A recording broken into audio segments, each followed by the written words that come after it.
When did I started writing when I was 24, probably. You know, I had gotten out of rehab, which I've written about, and I didn't really know what I was going to do. And I loved books. I loved reading books. And I thought very simply, if somebody else can write a book, there's no reason I can't write a book. And I sat down and I started trying to do it. And it took a few years for me to feel like I was writing the way I wanted to write, and I was expressing myself the way I wanted to express myself. But it was no more complicated than me thinking, if some other guy or some other woman around the world can sit down and write a book, then so can I. And that was it. You know, 24. I wrote movies for a while in LA while I was trying to figure out how to write books in the very specific way that I think I do it. And then I wrote A Million Little Pieces when I was 29.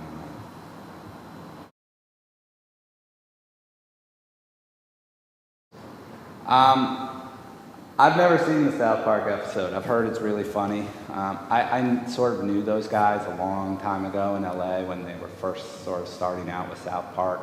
We actually have the same lawyer. I've heard it's really funny.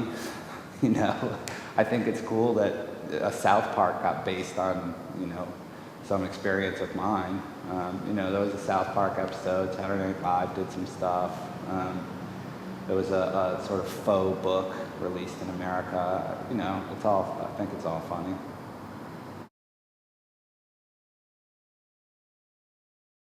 I mean, I wouldn't want to be anybody but myself, you know? I don't sit around wishing to be another person or another writer, or I don't wish to have written other people's books. I can read them and appreciate them and love them and cherish them and have them mean things to me, despite the fact that I didn't write them. I don't actually ever even read my own books. I've never read any of the three of them, except when I do public readings. I'll read small portions of them.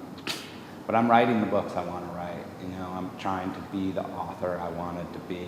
You know, if my book can have the same effect that some of those books have had on my life, that's always the goal. That's the reason you write books, is to change somebody's life in some way. You know, change how they think, change how they feel, change how they read, change how they write, change them in some way for the positive, and make them think about how they live a little bit differently than they did before they read your book or my book.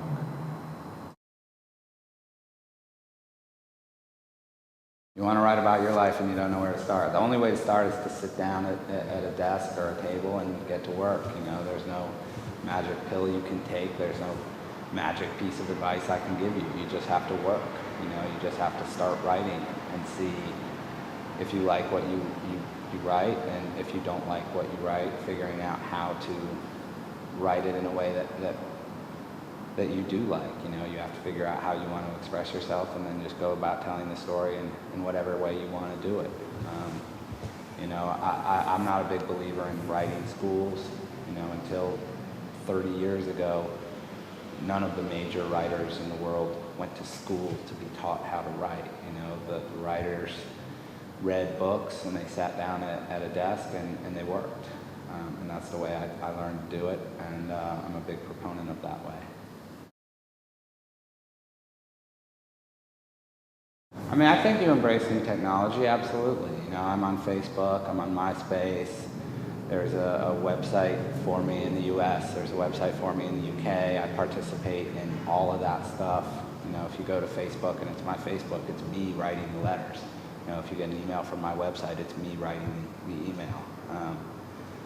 I think it's important. The world is changing, and writers need to change with it. We need to find new ways to promote our books. We need to find new ways to present our books. I think we're going to see literature changing and adapting to the new technologies. We're going to start seeing people, you know, in Japan, there's a phenomenon related to cell phone books, where kids are writing books on cell phones and texting them into websites and having them text back. They're then publishing the books off the web in traditional publishing media, and it's become a big deal. I think we're going to see something like that, some form of that, start to sort of infiltrate Western culture, you know, Europe and the United States. Nobody's sure what's going to happen yet, how it's going to play itself out, but literature is going to have to adapt to the new technology. I'm all for it. You know, I'm thinking about it, trying to figure out how to do it, trying to think about new ways to present work, new ways to sell work, new ways to, you know, connect to fans. I'm absolutely a big believer in connecting with fans. You know, readers are the people who pay my bills. You know, readers buy my books. They spend their time and their money on them, and I'm allowed to live the life I live and continue to do what I do because of the readers. You know, I tour a lot and I do a lot of events because I think it's really important to show respect to the reader, to get out in public and shake their hands and say thank you for supporting me, thank you for reading my books. It means a lot to me.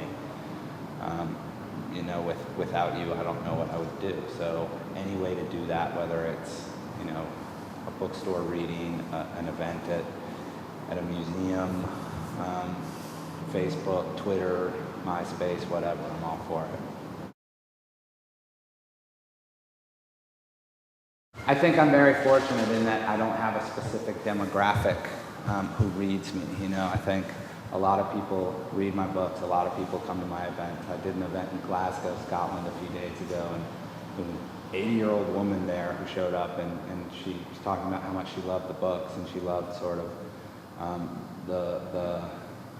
the attitude I take to my writing, which is I'm going to do what I do, and I'm going to do it how I want to do it, and if people have a problem with it, so be it. She started swearing, and she was really awesome. She was really cool. I've had 12-year-olds show up to my events who've said they've read my books and have affected them.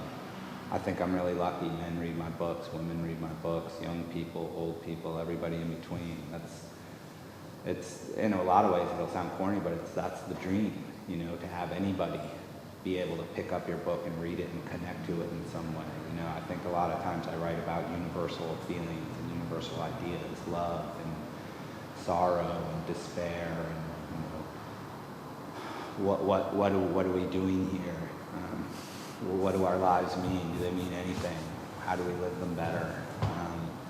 You know, I try to write about things that anybody can understand, and fortunately I've had a lot of readers of a lot of different types, you know, people all over the world of every age and both sexes who read my books, and it's awesome.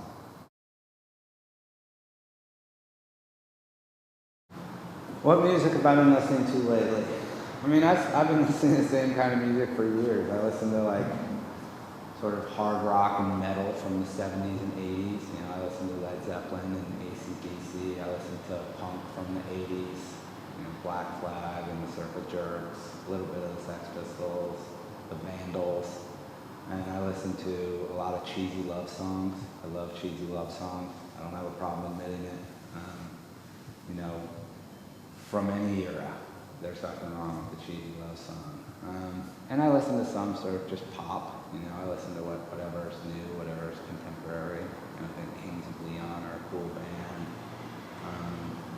I sort of think Leona Lewis is really good. Lady Gaga is kind of cool. I mean, I listen to anything. But I do listen to a lot of music. I listen to music constantly while I work. You know, if I'm during my work day, my iTunes is always up and it's always on. There you go.